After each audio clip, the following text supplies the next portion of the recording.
50 years after the first flight from England to Australia, over 70 light aircraft have been competing for the longest and richest air race ever held, 12,000 miles to Sydney. And the result brings a terrific boost to Britain's light aircraft industry.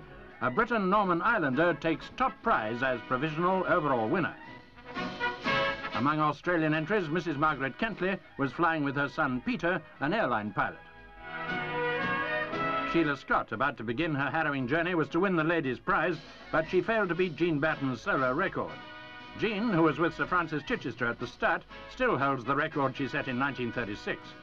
Sir Francis, celebrating the 40th anniversary of his own solo flight to Australia, sends off the competitors from Gatwick.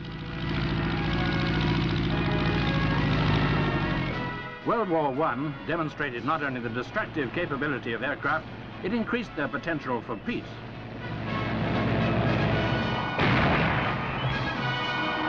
Wartime development gave the spur to pioneers like Ross and Keith Smith. In 1919, in their ponderous but amazingly successful Vickers Vimy, they became the first to link England and Australia by air. They reached Darwin nearly 28 days after taking off from Hounslow.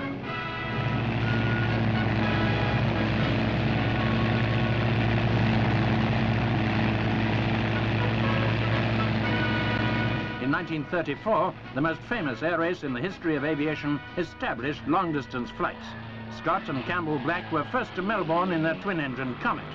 This plane was later the basis for the famous Mosquito bomber.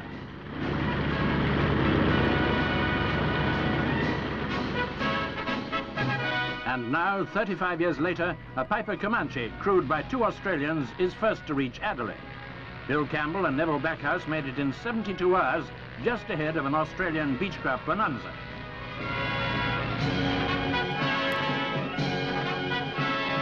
After the final leg to Sydney, 3rd place was awarded to a British Piper Comanche, while the Islander confirmed its great run to Australia.